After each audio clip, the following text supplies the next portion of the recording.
नमस्कार, माउन्टेन समाचारमा स्वागत छ। म सचिता बुढाथोकी। नमस्कार, म खुशबु दास। सुरुमा अहिलेसम्मका मुख्य समाचार।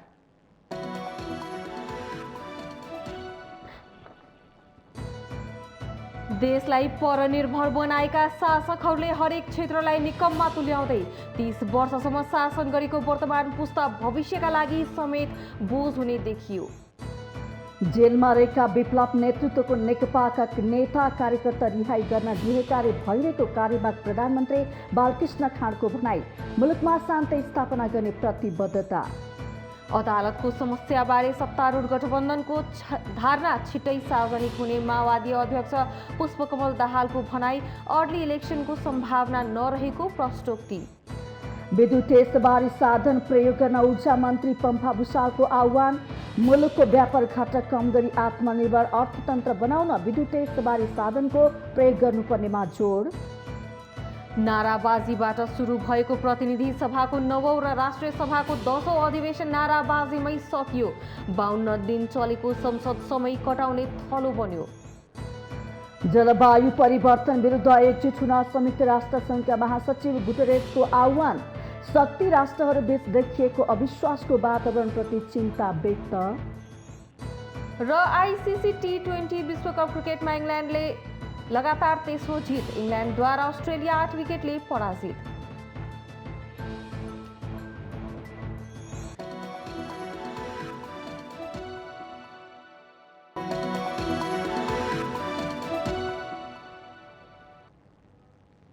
अब समाचार विस्तारमा। देश विकासले किन गति लिएन, यो जन जनको प्रश्न हो। पछिल्लो 30 वर्ष देशमा सीमित नेताहरूले मात्र शासन गरेका छन्। उनीहरूबाट देश परिवर्तन हुन्छ कि भन्ने ठूलो आशा थियो। जनताको दैनिकीसँग जोडिएका विषय देशको नेतृत्वले सम्बोधन गर्न सकेन। देशमा रहेको व्यवस्थालाई समेत संस्थागत गर्न नसक्ने नेतृत्व कहीँ भविष्यको लागि बोझ त बन्ने त होइन। यस विषयमा गम्भीर ढङ्गले बहस हुनुपर्ने देखिएको छ। पछिल्लो समय राजनीतिक वृत्तमा धेरै गरिने प्रश्न हो, किन असफल भए शासकहरू भन्ने। झण्डै 30 वर्षदेखि सीमित नेताहरूले आलो पालो गरी सत्ताको बागडोर सम्हालेका छन्। पञ्चायती व्यवस्था नै सबै समस्याको जड हो भन्ने नेताहरूले प्रजातन्त्र पुनर्स्थापना पछि पनि ठोस प्रगति गर्न सकेनन्। यहाँसम्म कि दलहरूभित्र नै आन्तरिक लोकतन्त्र स्थापना हुन सकेन। नेपालको राजनीतिक नेतृत्वसँग असन्तुष्ट हुनुपर्ने कैयौं कारण छन्। धुमलिएको नेपाली राजनीति कसरी रूपान्तरण होला आजको मूल प्रश्न हो। राजनीतिमा दोस्रो पुस्ताले हस्तक्षेप गर्नुपर्छ भन्ने माग पनि जबरजस्त रूपमा उठेकै छ। तर विडम्बना के छ भने दोस्रो पुस्तासँग पनि देश र जनताका लागि ठोस एजेन्डा छैन। फोहरी खेलाडीहरूले भरिएको नेपाली राष्ट्रिय राजनीति सफा गर्न दशकौं लाग्ने देखिएको छ। त्यसैले होला नेपाली राजनीति डर लाग्दो गरी असफलताको चक्रमा फसेको भान हुन थालेको छ। 30 वर्षमा व्यवस्थापिका, कार्यपालिका र न्यायपालिका समेत संस्थागत हुन सकेन। न्यायपालिका राजनीति गर्ने थलो बनेको छ। कार्यपालिका भागबण्डाको खेलमा रुमलिएको छ। व्यवस्थापिका अराजक हरकत गर्ने नेताहरूको झुण्डमा परिणत भएको छ। शक्ति पृथकीकरणका प्रमुख 3 अङ्गको यस्तो रमिता हेर्न जनता बाध्य छन्। सुशासन र भ्रष्टाचारका कुरा चुनावी घोषणा पत्रमा मात्र सीमित बन्दा देश विकास उदेक लाग्दो अवस्थामा छ। जताततै बलात्कार जस्ता जघन्य अपराधका घटना दिनहुँ घट्दा दोषीलाई कानुनी कठघरामा उभ्याउन सकिएको छैन। देशभित्र भएका उद्योगहरू राजनीतिक दल र तिनका नेताहरूले बेचेर खाए अहिले नुनदेखि सुनसम्म आयात गर्नु परेको छ। विधि विधानका कुरा भाषणमा सीमित बन्दा आज राष्ट्रियता सबैभन्दा कमजोर अवस्थामा पुगेको छ। नेपाल विदेशीहरूको चलखेल गर्ने अखडा बनेको छ। सीमा क्षेत्रमा बस्ने जनताले छिमेकीको हेपाहा र ज्यादती सहनु पर्ने अवस्था छ। समग्रमा भन्दा राष्ट्रिय राजनीति नै अस्थिरताको भुमरीमा फसेको छ। सानोतिनो भागबण्डा नमिलेकै आधारमा राजनीतिक दलहरू फुट्ने गरेका छन्। नेताहरूको व्यवस्थापन गर्न एउटै पार्टीभित्र आधा दर्जनसम्म अध्यक्ष बनाउने राजनीतिक दल नेपालमा मात्रै होलान्। जनतालाई विदेश पठाएर देशलाई परनिर्भर बनाएका नेताहरूले संवैधानिक आयोग नियोगलाई समेत निकममा तुल्याएका छन्। देशभित्र किसानले मल पाउँदैनन्, व्यापार र व्यवसाय गर्न चाहनेहरूलाई ब्याङ्कले ऋण दिँदैन। शासकहरूमा जे गरे पनि हुन्छ भन्ने स्वेच्छाचारिता छ। दुनियाँ हँसाउने गरी केन्द्रदेखि प्रदेश हुँदै स्थानीय तहसम्म सत्ताको लुछाचुडीमा उद्धत शासकहरूले देश र जनता चौतर्फी रूपमा आक्रान्त हुँदा पनि जनताको पक्षमा काम गर्न सकेको छैन। राज्यका हरेक निकायमा सरकारी स्रोत साधनको चरम दुरुपयोग भइरहेको छ। आलो पालो गरी राज्यको सम्पत्तिमा सीमित शासक वर्ग र तिनका आसेपासेहरूले रजगज गरिरहेका छन्। राजनीतिक दलभित्र निष्ठावान व्यक्ति टिक्न नसक्ने अवस्था छ।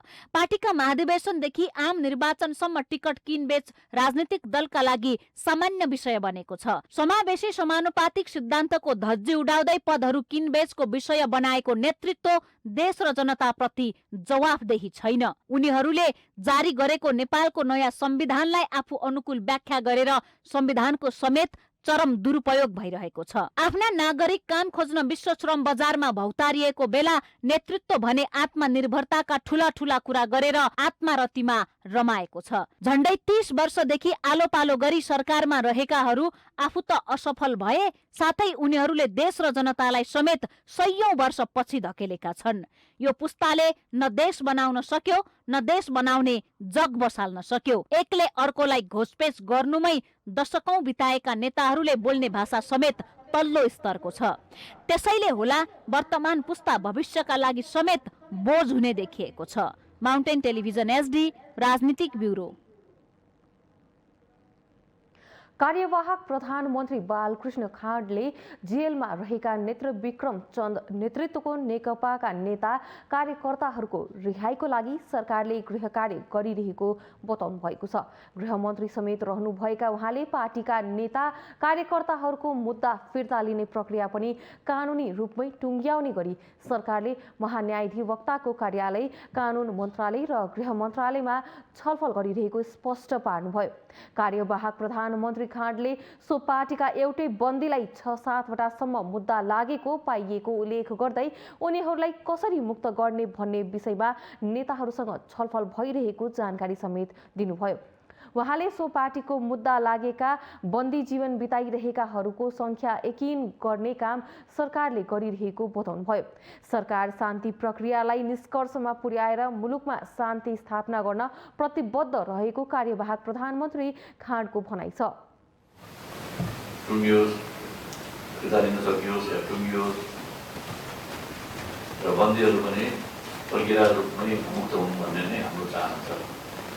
त्यसको लागि अहिले गृह कार्य छ।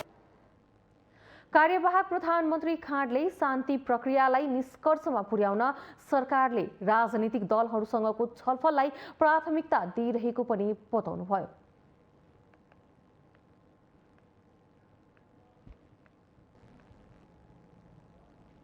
नेकपा एमालेका अध्यक्ष केपी शर्मा ओलीले सभामुख अग्निप्रसाद सापकोटालाई संसदीय प्रणालीकै कलङ्कको संज्ञा दिनु भएको छ। अध्यक्ष ओलीले सभामुख सापकोटा जस्तो संसदीय प्रणालीकै कलङ्कलाई फेरि संसदमा पाइला टेक्न नदिने गरी आगामी निर्वाचनमा हराउन पनि सिन्धुपाल्चोक जिल्लाका नेता कार्यकर्तालाई निर्देशन दिनु भएको छ।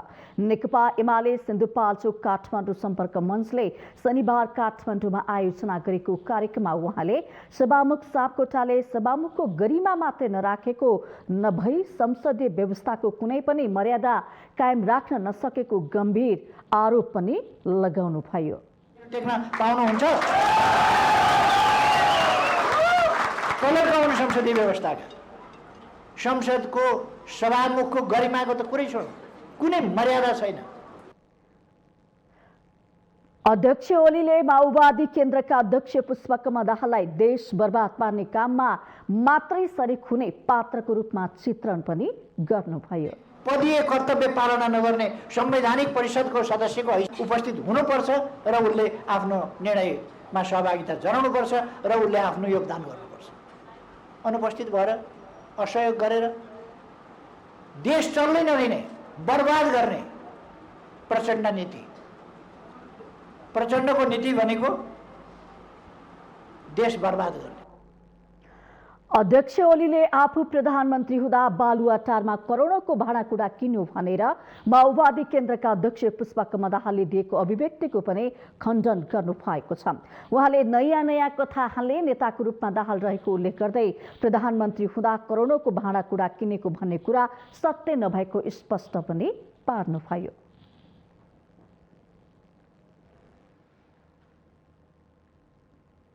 सञ्चार तथा सूचना प्रविधि मन्त्री ज्ञानेन्द्र बहादुर कार्कीले केपी ओली नेतृत्वको अघिल्लो सरकारले गफ मात्र छाँटेर समय कटाएको आरोप लगाउनु भएको छ। शनिबार सुनसरी कुइनरुवामा आयोजित एक कार्यक्रममा मन्त्री कार्कीले अघिल्लो सरकारले गफ मात्र छाँटेर समय कटाएको आरोप लगाउनु भएको हो। विगतको सरकारले के गर्यो र गरेन भन्दा पनि वर्तमान सरकारले के गर्दैछ भन्ने कुरा महत्त्वपूर्ण हुने उहाँको भनाइ छ। कार्कीले कांग्रेसको सरकार मुलुकको समृद्धि र विकास केन्द्रित रहेको बताउनुभयो। उहाँले केन्द्रमा बनेको गठबन्धनको सहमति बमोजिम वर्तमान सरकार अघि बढेको बताउनुभयो। यसैबीच मन्त्री कार्कीले प्रदेश 1 मा आफ्ना पार्टी नेपाली कांग्रेसका प्रदेश सांसदहरूलाई पार्टी निर्णय विपरीत नजान निर्देशन समेत दिनुभएको छ। को समय केवल शक्ति आफ्नो हातमा केन्द्रित गर्न र जनतालाई पुरा मात्रै गरेर विगतको 3.5 वर्ष त्यो सरकारले बिताएको छ। अहिले यो सरकारले लोकतन्त्रको रक्षा गर्नेछ, पद्धतिको सुदृढीकरण गर्नेछ, कानुनी शासनको प्रत्याभूति गर्दै सुशासनलाई केन्द्रमा राखेर जनतालाई सेवा र सुविधा प्रदान गर्नेछ। मन्त्री कार्कीले प्रदेश 1 सरकारको प्रतिनिधित्वको विषयलाई लिएर केही कांग्रेस नेता तथा कार्यकर्ता ट्र्याक बाहिर जान खोजेको भन्दै त्यसो गरिए पार्टी हित विपरीत ठहरिने स्पष्ट गर्नुभयो। मन्त्री कार्कीले नेपाली कांग्रेस गठबन्धनको निर्णय बमोजिम अघि बढ्ने भएकाले केही दिनभित्रै प्रदेश 1 मा राजेन्द्र राईको नेतृत्वमै सरकार बन्ने बताउनुभयो।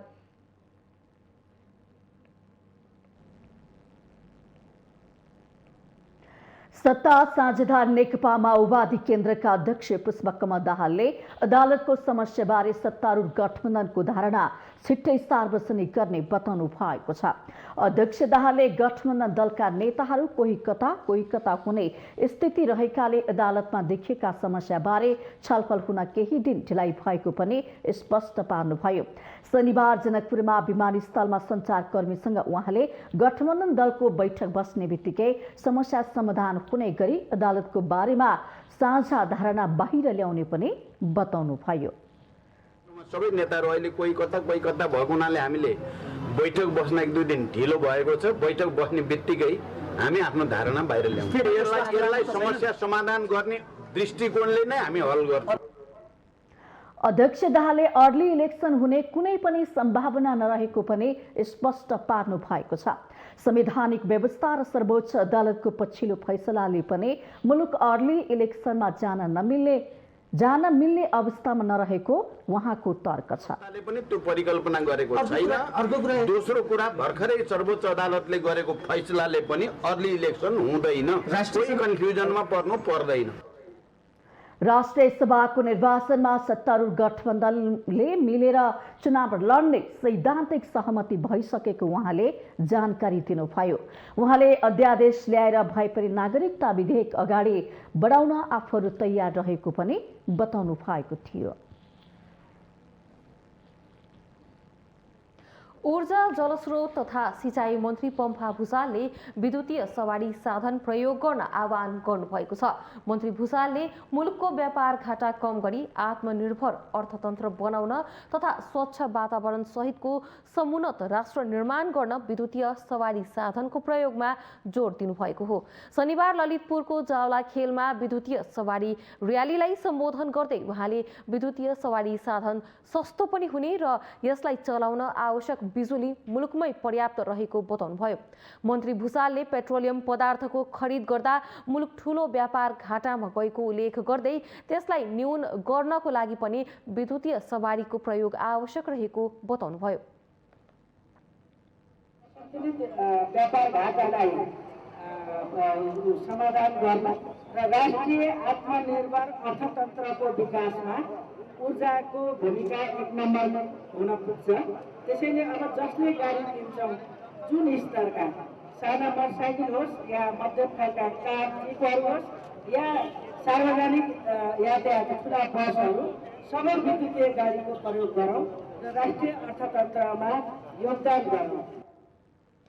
कार्यक्रममा बोल्दै नेपाल विद्युत प्राधिकरणका कार्यकारी निर्देशक कुलमान घिसिङले स्वदेशमा ऊर्जा खपत गर्न र ऊर्जामा नेपाललाई आत्मनिर्भर पार्न विद्युतीय सवारी साधनको प्रयोग गर्न ढिलाइ गर्न नहुने स्पष्ट पार्नुभयो।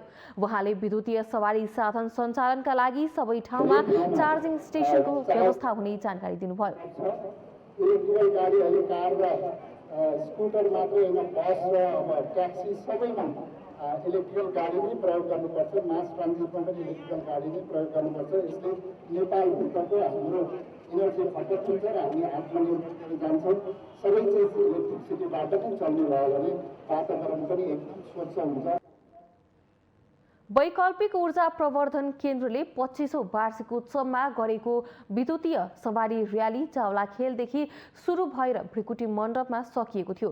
कार्यक्रममा ऊर्जा प्रवर्धन केन्द्रका कार्यकारी निर्देशक मधुसूदन अधिकारीले विद्युतीय गाडीहरू वातावरण मैत्री हुनाले नेपालमा यसको सम्भाव्यता राम्रो यो भएको इलेक्ट्रिक उल्लेख भेहिकलको र्याली हामीले अहिले नेपालमा यो इलेक्ट्रिक भेहिकलहरू कस्तो इलेक्ट्रिक भेहिकलहरू अभाइलेबल छ मार्केटमा, किनभने यो विद्युतीय सवारी साधन भनेको संसारमा अब नौलो कुरो भएन। हरेक रेन्जको रिलायबल राम्रो गुड क्वालिटीको सबै चिज छ। तर हाम्रो बजारमा चाहिँ विक्रेता पनि छन्, केही क्रेता पनि छन्, तर सूचना अलिक कम भयो यो क्षेत्रको भनेर हामीले वैकल्पिक ऊर्जा प्रवर्धन केन्द्रको 25औं वार्षिक उत्सवको उसमा हामीले यो इलेक्ट्रिक भेहिकलको र्याली गरे हो। र्यालीमा विद्युतीय सवारी साधनको प्रवर्धन हुने खालको सन्देश सहितका प्लेकार्डहरू प्रदर्शन गरिएका थिए। माउन्टेन समाचारमा पालो भएको छ विश्रामको।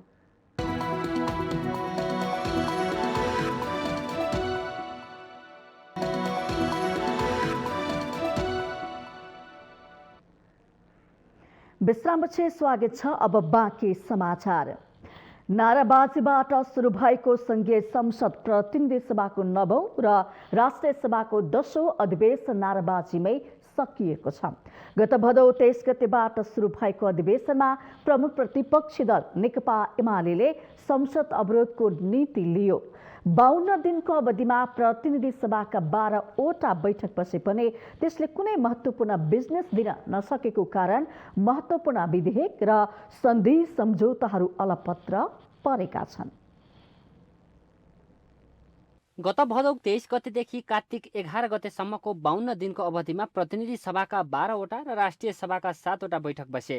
संसदमा सबै बैठकमा राष्ट्रिय सभामा एमालेका सांसदहरूले उठेर मौन रहे भने प्रतिनिधि सभामा भने चर्को स्वरमा नाराबाजी गरिरहे। संसदमा निरन्तर अवरोध र आफू विरुद्ध नाराबाजी चलेपछि सभामुख अग्निप्रसाद सापकोटाले गरेको संवादको पहल समेत प्रभावकारी हुन सकेन। सभामुखले डाकेको बैठकमा एमाले सहभागी नै भएन। एमालेको नाराबाजीलाई व्यवस्था गर्दै बजेट पारित भयो। सभामुखको भूमिका निष्पक्ष नभएको भन्दै एमालेको नाराबाजी निरन्तर भएको र कुनै बिजनेस बिना संसद अन्त्य गर्ने सरकारको कार्यशैलीले जनताप्रति गैर जिम्मेवार भएको प्रमुख प्रतिपक्षी दलको आरोप छ। चलिरहेको संसदलाई रातारात बन्द गरेर अध्यादेश लिएर आएर एउटा प्रमुख राजनीतिक दललाई फुटाउने उद्देश्यले जुन हरकत खेल्यो, त्यसैले संसदको औचित्यता उहाँहरूले समाप्त गरेको छ र यो गर्ने नै थियो उहाँहरूले। र संसदलाई जुन ढङ्गले चाहिँ अब एउटा जनमुखी जनताको निर्णयहरू गर्ने थलो रूपमा विकास गर्नु पर्थ्यो, अहिलेको सत्ता गठबन्धनले संसदलाई त्यो रूपमा लिएन, त्यसकारणले उहाँहरूले बन्द गरे। सुरुको दिनदेखि नै एमाले पार्टीका 14 जना सांसदलाई गरेको कारबाहीको सूचना सभामुखले समयमै नटासेको भनी प्रश्न उठाउँदै संसद अवरुद्ध गर्यो।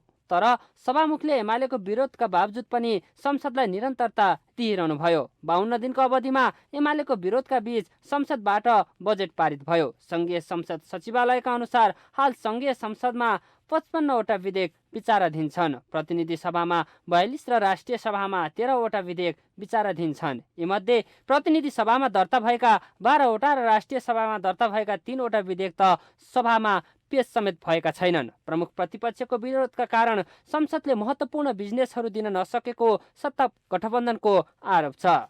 उहाँहरू पनि त दोषी नै हो नि त। अहिलेसम्म सदन चल्न नदिने, सदनमा केही विधेयक ल्याए पास गर्न नदिने, अनि अब उहाँहरूले पनि त राम्रो सल्लाहले एकपटक दुई पटक पो चित्त नबुझेका कुराहरू विरोधमा उत्रन राम्रै हुन्छ, विरोधमा उत्रन सक्छन्। तर सधैँ सधैँ सधैँ सदनै चल्न नदिने त उहाँहरूको पनि ठुलो दोष छ नि त।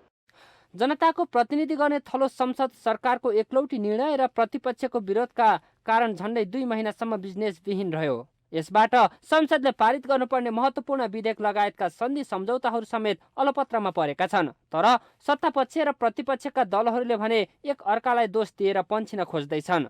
जनताको प्रतिनिधि भएर संसद जस्तो गरिमामय ठाउँलाई विवादास्पद र कामविहीन बनाउनुले भविष्यमा यसले ठूलो असर पर्ने निश्चित देखिन्छ। यसमा राजनीतिक दलहरू जिम्मेवार बन्नु अत्यन्तै आवश्यक देखिन्छ। माउन्टेन टेलिभिजन एचडीका लागि बटुक राजगिरीको रिपोर्ट।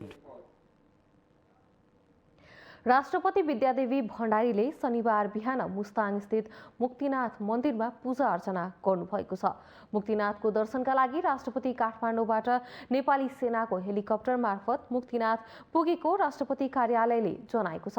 राष्ट्रपति भण्डारीलाई मुक्तिनाथ मन्दिरका पुजारी तथा पदाधिकारी सांसद प्रेम प्रसाद तुलाचन, नेकपा एमालेकी नेत्री श्री माया थकाली, मुस्ताङका प्रमुख जिल्ला अधिकारी नेत्र प्रसाद शर्मा, जनप्रतिनिधि लगायतले स्वागत गरेका थिए। कोरोना भाइरसको त्रासका कारण धार्मिक पर्यटन सम्बन्धी गतिविधि हुन नसकेको अवस्थामा धार्मिक पर्यटकीय गन्तव्यको प्रचार होस् भन्ने हेतुले राष्ट्रपति भण्डारी मुक्तिनाथ मन्दिर पुगेको राष्ट्रपति कार्यालयले जनाएको छ।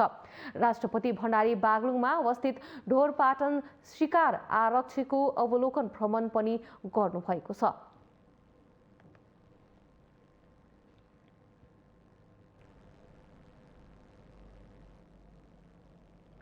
नेपाली कांग्रेसका नेता प्रकाशमान सिंहले चाडपर्वको बेला जनतालाई मारमा पार्ने गरी इन्धनको मूल्य वृद्धि गरेको भन्दै सरकारको आलोचना गर्नु भएको छ।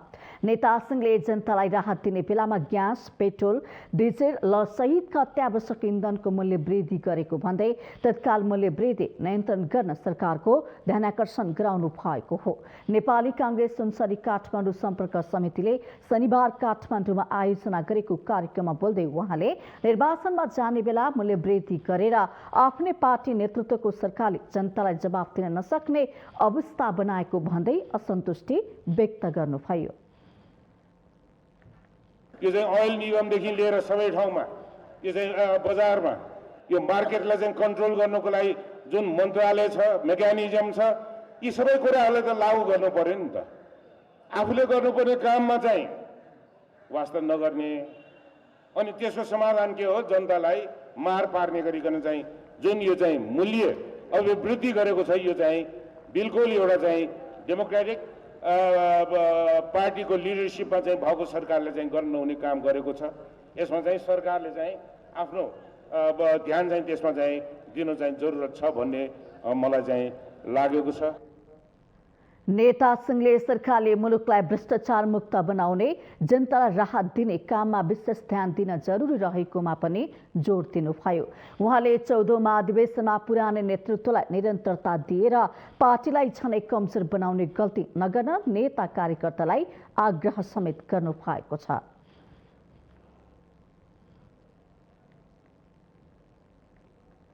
माउन्टेन समाचारमा पालो भएको छ विश्रामको।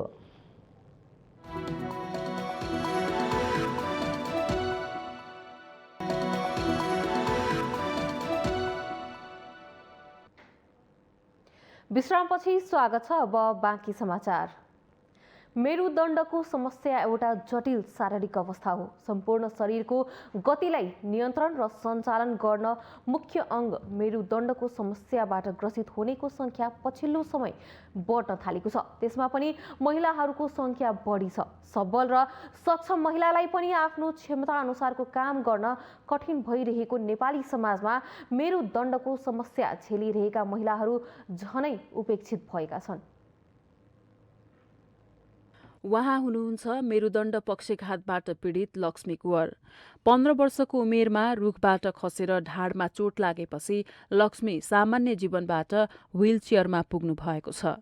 नेपाली समाज र यसका संरचना अहिले पनि महिला मैत्री बन्न नसकिरहेका बेला यसरी मेरुदण्ड पक्षघातबाट पीडित भएर समाजमा स्थापित हुन हरसम्भव प्रयासरत हुनुहुन्छ उहाँ। मेरुदण्डको समस्यापछि लामो समय आर्थिक अभावमा रुमलिएकी लक्ष्मी अहिले भने विभिन्न सङ्घ संस्थाको सहयोगमा स्नातक तहसम्मको पढाइ पूरा गरेर क्षमता अनुसारको काम गर्न इच्छुक हुनुहुन्छ। तर राज्यको ध्यान यसतर्फ जान सकेको छैन। सरकारको यसतर्फ जान नसकेको ध्यानले गर्दा आफ्नो बाहिरी आवरण हेरेर क्षमताको अड्कल गर्ने धेरै सङ्घ संस्थाहरूले दयाको दृष्टिले हेर्ने गरेको लक्ष्मीको अनुभव छ। योग्यता भए तापनि काम गरेर खान चाहिँ गाह्रो छ, किनभने हामीलाई हेर्ने बित्तिकै उनीहरूले अलिकति बिचरा प्राइभेट सेक्टरको मान्छेले पनि उनीहरूले बिचरा गर्न सक्दैन भन्ने, अनि यदि छनौटमा परिहाल्यो भने पनि भौतिक संरचनाले गर्दा यिनी यहाँ माथि छ हाम्रो अफिस अथवा यहाँ अपाङ्गता मैत्री छैन, तपाईँहरूलाई गाह्रो छ भन्ने तत्त्व रहेछ, बेकार राखिएछ यस्तो स्टाफ भन्ने तरिकाले पनि निकाल्ने। यता मेरुदण्ड पीडितहरूको उपचारमा खटिरहनु भएका र आफै पनि यसै समस्याबाट ग्रसित डाक्टर राजु ढकाल यो समस्याप्रति सरकारको उदासीनताबाट चिन्तित हुनुहुन्छ। लामो समयदेखि पीडितहरूको उपचार र हेरचाह गरिरहेका डाक्टर ढकाल उपचार खर्च अत्याधिक महँगो हुने बताउनुहुन्छ। यस्तो अवस्थामा सरकारले प्रत्येक मेरुदण्ड पीडितहरूलाई मासिक 5,000 दिने भने पनि कार्यान्वयन नभएको उहाँको गुनासो छ। अनि आँकडाले नि के बुझिन्छ भने स्पाइनल कर्ड इन्जुरी एकदम जटिल समस्या हो र यसले चाहिँ धेरै नै यसको उपचार चाहिँ धेरै नै खर्चालु हुन्छ। इन्जुरीलाई अलिकति पहिलाभन्दा छुट्टै किसिमले चाहिँ अलिकति हेरेको अवस्थामा चाहिँ छ अहिले। यो कहाँ बुझाउँछ भने जुन स्पाइनल कर्ड इन्जुरीलाई चाहिँ एउटा गम्भीर रोगको उसमा चाहिँ स्वास्थ्य मन्त्रालयले राखिसकेपछि अब औषधि उपचारको लागि 5,000 रुपियाँ महिनामा दिने भनेको छ र यो चाहिँ धेरै नै अति नै आवश्यक कुरा हो। रोगसँग लड्ने क्षमताको विकास गर्न बिरामी आफैले मात्र सम्भव हुँदैन, त्यसका लागि पारिवारिक, सामाजिक अनि राज्यको सहयोग अपरिहार्य हुन्छ। तर नेपालमा शारीरिक अशक्ततालाई बोझको रूपमा हेर्ने गरिन्छ। मेरुदण्ड पीडितहरूको हकमा पनि यस्तै छ। यसतर्फ सरकार तथा सरकारवाला निकायहरूले क्षमता अनुसारको काम दिएर गरिखाने व्यवस्था मिलाउन आवश्यक छ। माउन्टेन टेलिभिजन एचडीका लागि क्यामेरामा विवेक श्रेष्ठ र दीपक भट्टका साथ पुष्पाश्री कार्की, काठमाडौँ। सांग्रिला डेभलपमेन्ट बैंकले 17औं वार्षिक उत्सव प्रधान कार्यालय बालुवाटारमा शनिबार मनाएको छ। सांग्रिला डेभलपमेन्ट बैंकले साताव्यापी रूपमा मनाएको वार्षिक उत्सवमा निशुल्क दन्त शिविर, निशुल्क स्वास्थ्य शिविर, सरसफाई कार्यक्रमहरू, रेडक्रससँग सहकार्य गरेर रक्तदान जस्ता सामाजिक कार्यक्रमहरू गरिएको बताएको छ। सांग्रिला डेभलपमेन्ट बैंकले संस्थागत हिसाबमा नाफा कमाउनमा मात्र केन्द्रित नभई सामाजिक उत्तरदायित्व वहन गरेको बैंकका प्रमुख सञ्चालन अधिकृत अपूर्व प्रसाद जोशीले बताउनुभयो। निशुल्क दन्त शिविरहरू सञ्चालन गऱ्यौँ, त्यसै गरेर निशुल्क स्वास्थ्य शिविर पनि सञ्चालन गऱ्यौँ र यही क्रममा हामीले कुनै स्थानीय निकायहरूमा जहाँ चाहिँ अलिकति सरसफाइको अलिकति कमी कमजोरी जस्तो देखिएको ठाउँमा हामीले नै इनिसिएटिभ लिएर हामीले त्यो सरसफाइको कार्यक्रमहरू पनि सञ्चालन गऱ्यौँ।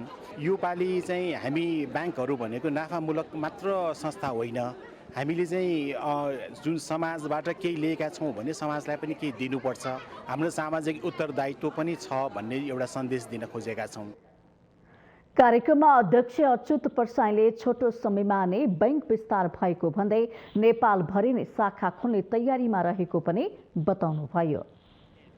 आज हेर्दाखेरि 100वटा शाखा हामीले पिराइसकेका छौँ। 100वटा शाखामा कमसेकम 750को आसपास हामीले रोजगारीहरू क्रिएट गरेका छौँ। 750का भाइ बहिनीहरूलाई रोजगार दिएका छौँ।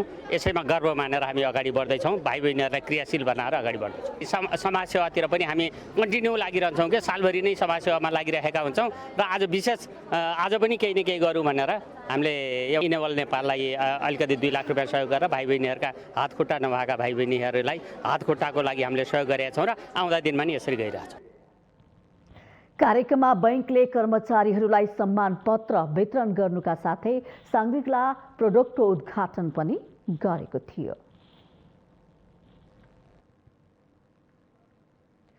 सरकारले अफगानिस्तानमा बाँकी रहेका 32 जना नेपालीको उद्धार गरेर स्वदेश फिर्ता ल्याएको छ। शनिबार बिहान अफगानिस्तानमा बाँकी रहेका 32 जना नेपालीको उद्धार गरी स्वदेश फिर्ता गरिएको हो। यो सँगै अफगानिस्तानमा अब उद्धारका लागि कुनै पनि नेपाली नागरिकहरू नरहेको परराष्ट्र मन्त्रालयको दाबी छ। त्रिभुवन अन्तर्राष्ट्रिय विमानस्थलमा सञ्चारकर्मीहरूसँग कुरा गर्दै परराष्ट्र मन्त्रालयका सहसचिव घिमिरेले उद्धारको पर्खाइमा अफगानिस्तानमा रहेका नेपाली नागरिकहरू अब नरहेको बताउनुभयो।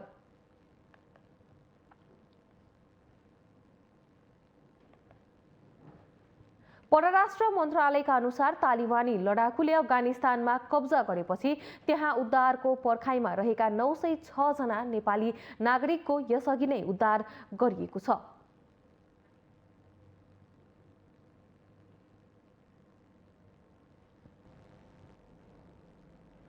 देशको समग्र सुरक्षा व्यवस्थाबारे केन्द्रीय सुरक्षा समिति बैठकमा छलफल भएको छ।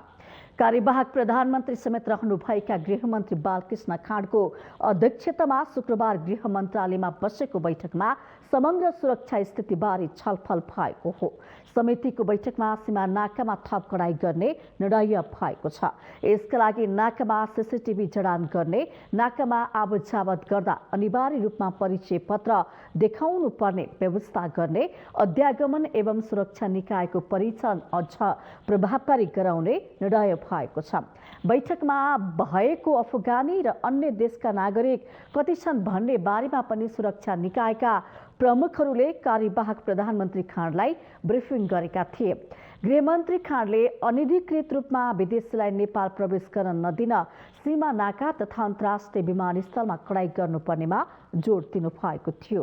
कार्यवाहक प्रधानमन्त्री खाँडको अध्यक्षतामा बसेको बैठकमा रक्षा सचिव बेगेन्द्र राज शर्मा पौड्याल, गृह मन्त्रालयका निमित्त सचिव प्रदीप कोइराला, राष्ट्रिय अनुसन्धान विभागका मुख्य अनुसन्धान निर्देशक गणेश प्रसाद अधिकारी, सशस्त्र प्रहरी महानिरीक्षक शैलेन्द्र खनाल, नेपाली सेनाका उपरथी निर्मल कुमार थापा, नेपाल प्रहरीका अतिरिक्त महानिरीक्षक प्रद्युम्न कुमार कार्की सहभागी हुनुहुन्थ्यो।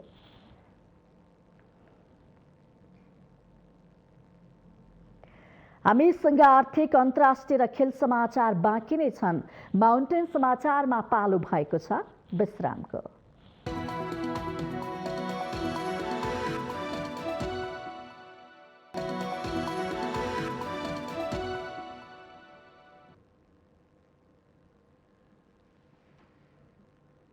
विश्रामपछि स्वागत छ। अब पालो आर्थिक समाचारको।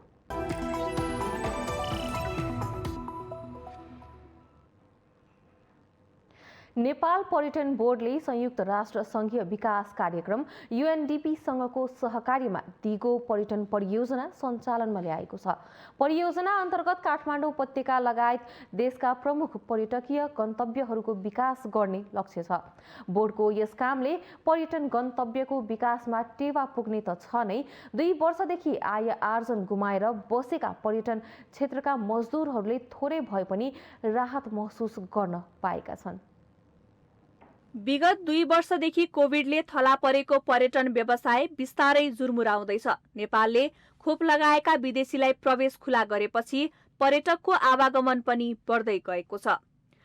अनि विश्वका पर्यटकीय गन्तव्यको विषयमा जानकारी दिने ट्राभल गाइडबुक लोनली प्लानेटले नेपाललाई सन् 2022 को प्रमुख गन्तव्यका रूपमा सूचीकृत गरेसँगै अब पर्यटकको आगमन बढ्ने सम्भावना छ। पर्यटक आवागमन बढ्न थालेपछि पर्यटन बोर्डले UNDP-सँगको सहकार्यमा दिगो पर्यटन परियोजना सञ्चालनमा ल्याएको हो। तपाईको मजदुरहरूलाई काम दिएर त्यो पदमार्ग र साइकल ट्रेन मात्रै निर्माण होइन, त्यति मात्रै होइन। त्यो किन चाहियो भन्दाखेरि हामीलाई एउटा नयाँ प्रडक्ट पनि चाहियो, नयाँ डेस्टिनेसन पनि चाहियो। भोलि यो बनिसकेपछि हामीले आउने आन्तरिक पर्यटनहरू पनि यस्तो बढिरहेछ, उहाँहरूले घुमिसकेको ठाउँलाई नयाँ स्थान पनि देखाउने।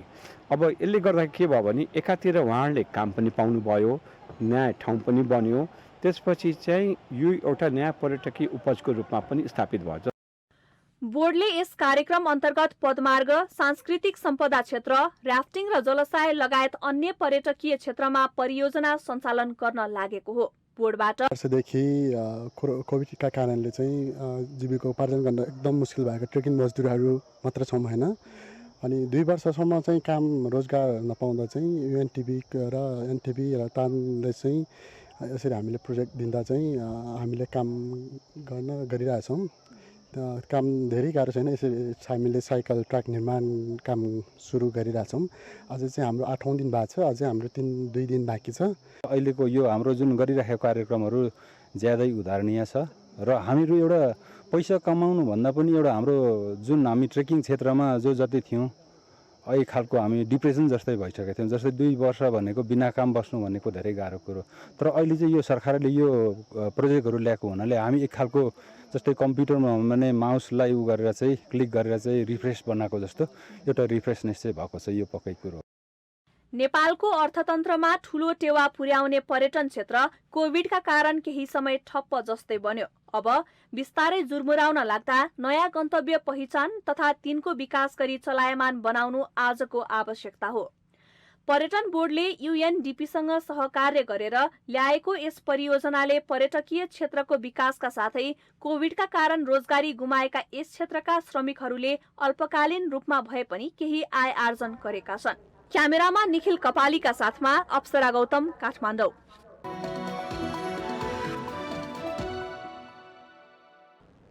यो सँगै हामी माउन्टेन समाचारको अन्त्यमा आइपुगेका छौं। जाँदा जाँदै मुख्य समाचार पुनः एकपटक।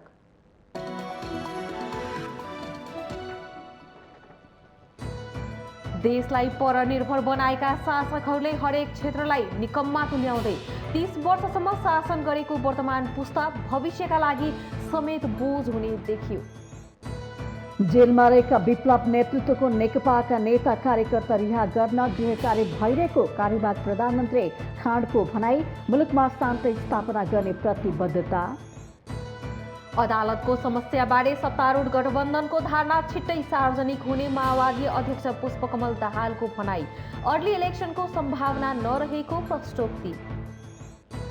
विद्युतीय सवारी साधन प्रयोग गर्न ऊर्जा मन्त्री पम्फा भुसालको आह्वान।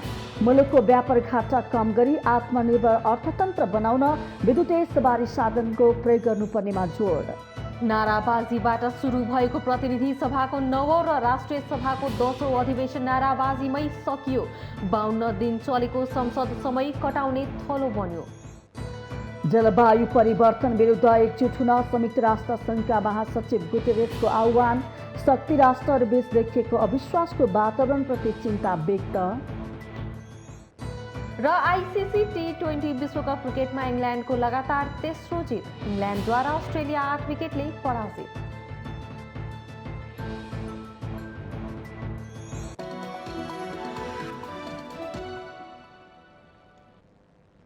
माउन्टेन समाचार अहिलेलाई सकियो। सत्य, तथ्य र निष्पक्ष समाचारको लागि हेर्दै रहनुहोला माउन्टेन टेलिभिजन HD। नमस्कार।